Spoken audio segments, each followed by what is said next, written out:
Heimerman. We're here with track and field head coach Mike Heimerman. This weekend of the indoor conference championships. First, I mean, you've been working up to this point all indoor season long. You just had two. A couple weeks ago, you went to Boston. Then the very next week, you went to Texas Tech. I mean, it's got to be mentally draining. So what did this team mentally? Did that week off really help you guys? It did. Indoor season in the South is very, very tough because we're limited on facilities, and then we're limited on those facilities where those schools letting us in. So that's why we had to kind of go all the way up to Boston, because it was more feasible for that trip than some of the other places that we could go to. But yeah, long trips for everywhere. I mean, Birmingham, Alabama has been a trip.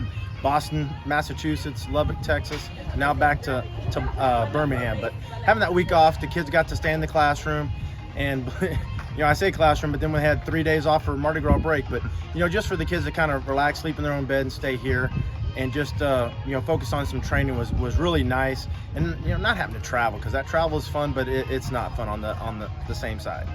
Yeah, your runners always steal the show seemingly, but.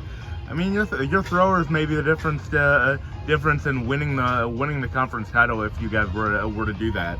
I mean, so specifically, Ayana Roach has been huge for you guys as a newcomer. She could find the podium in multiple events. She's she has the best throw in one of the events.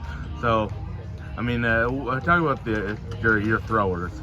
Well, we won indoor last year, and then we lost outdoors. And I, as a coaching staff and mainly myself, I felt that the throwers didn't do quite enough last year to help win that title outdoors.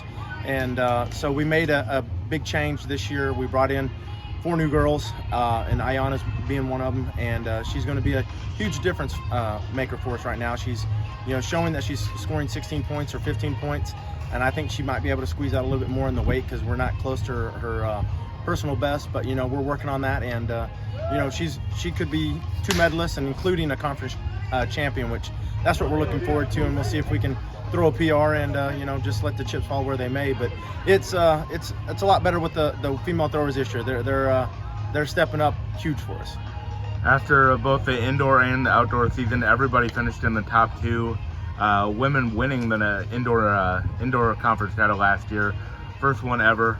So there's got to be quite a bit of confidence, especially considering you guys returned so many contributors from that team. Yeah, I mean, that means the target's on our back, and that's what we talked about in our meeting today. Is that everybody's going to push us, and we're going to have our best.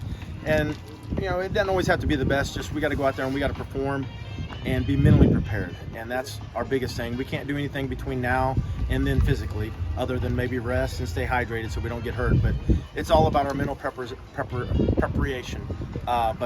This is a very mentally strong group, even though most of them are very young. I'll take them up against anyone, anywhere, and they do a great job. And I contribute a lot of that to Coach Pennington and Coach Batto on helping get their groups ready. And these kids are just fun to be around, and it'll be an exciting weekend. Yeah, and the men have to be eager, considering they're so close to winning conference title in both indoor and outdoor. They've got to be pretty eager to get out there and show what they can do, and hopefully bring a title home. Yeah, they're going to go out there and give it everything they got. We're a little bit thinner on the men's side this year between some injuries and then some guys that are just having outdoors. So it's a little rough. But, man, this team's still in the contention right now to support a title without some of those contributors, big contributors. So it's a fun group, and like I said, they're going to go out there and give it everything they got. And us coaches are going to try not to mess them up, put them in the right position to go out there and contribute, and hopefully see what we can do on bringing home some titles. And then the last meet you guys were at was in Lubbock at Texas Tech. So that probably was your best moment, your best overall indoor meet so far. So it's got to be nice to kind of, you guys are maybe peaking at the right time. Yeah, we're trying, and really just about every indoor meet this year we've had great performances. So it's been a great indoor season, and we'll just hopefully keep riding that high into Birmingham this weekend for conference on Sunday and Monday, and just give it hell.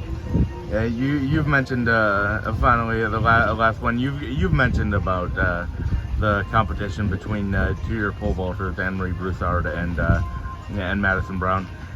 So, I mean, you've mentioned the competition. Do they kind of make each other better and have a friendly rivalry? Maybe a side that definitely. They definitely bring the best out of each other. They're roommates. They're each other's biggest supporters, and I don't think either one of them would be where they're at without the other. Anne-Marie had basically a total knee reconstruction last year with tearing her ACL, and for her to come back, and Madison stepped up and won a conference title outdoor last year to take her place, and they're both ranked 1 and 2. They bring the best out of each other, and they kind of, one is the up while the other one's down, or vice versa. They keep each other level, and it's fun to watch those two. But they're each other's biggest fans, and those are two phenomenal young ladies. If these people have never met them, great young ladies, and they're going to be great mothers one day, and just great community leaders. Those two are awesome, and they're both seniors, so I'm really going to miss both of them after this year. Yeah, thank you, Coach. Thank you.